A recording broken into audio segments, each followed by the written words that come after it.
Hello दोस्तों, मेरे channel पे आप सबका फिर से स्वागत है। तो दोस्तों, आज की कहानी एक साधु की है। एक गांव में एक साधु रहता था जिनका भगवान के ऊपर बहुत ही ज़्यादा भरोसा था। तो एक साधु क्या कर रहे थे, एक बार तपस्या कर रहे थे। तो गांव में अचानक से बाढ़ आ गई और गांव वाले बचने के लिए भागने लगे। तो जाते जाते एक गांव वाले ने कहा कि अरे बाबा, आप बैठे क्यों हो, आप भी हमारे साथ चलो, नहीं तो आप डूब जाओगे। तो साधु बाबा ने बोला कि आप लोग चले जाओ, मुझे भगवान जी खुद आएंगे बचाने के लिए। तो साधु नहीं गए।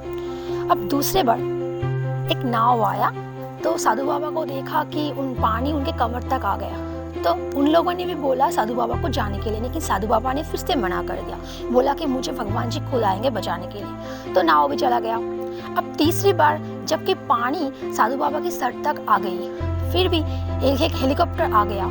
उन्हें बोला कि रस्सी पकड़ो और ऊपर आ जाओ, लेकिन साधु बाबा ने फिर भी बोला कि आप लोग रस्सी खींच लो, मुझे भगवान पर पूरा भरोसा है, वो मुझे जरूर बचाने के लिए आएंगे। इस तरह से करते करते पानी एकदम साधु बाबा को डूबकर साधु बाबा की मौत हो गई। तो स्वर्ग में पहुंचकर साधु बाबा ने भगवान जी से प्रश्न किया कि भगवान, मैंने पूरी जिंदगी आपकी तपस्या में बिता दी, फिर भी आपने मुझे बचाया क्यों नहीं। तो भगवान जी ने क्या कहा पता है कि अरे मूर्ख इंसान, मैंने तो तुझे तीन बार मौका दिया, लेकिन फिर भी तूने मुझे गवा दिया उस मौके को। मैंने तीन बार तुझे मौका दिया, एक बार पैदल चलने की, फिर नाव से बाहर जाने की, उसके बाद हेलीकॉप्टर से जाने की, फिर भी तू नहीं समझा और डूबकर खुद ही मर गया।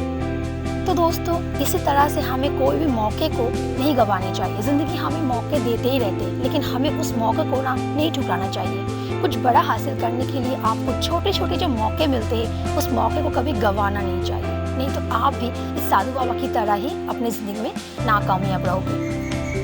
तो अगर अपनी ज़िंदगी में आप भी चाहते हो सफल होना, सब कुछ हासिल करना, तो छोटे छोटे जो चीज़ें आपके पास हैं उनसे ही शुरुआत करो, उन मौक़ों का ही इस्तेमाल करो और अपने लाइफ में आगे बढ़ जाओ। तो दोस्तों, आज की कहानी यहीं तक। कहानी अच्छी लगे तो लाइक ज़रूर कर देना, और ऐसे ही मज़ेदार कहानी के बारे में जानने के लिए मेरे चैनल को सब्सक्राइब ज़रूर कर देना। तो फिर मिलते हैं कई अगली नई कहानी के साथ।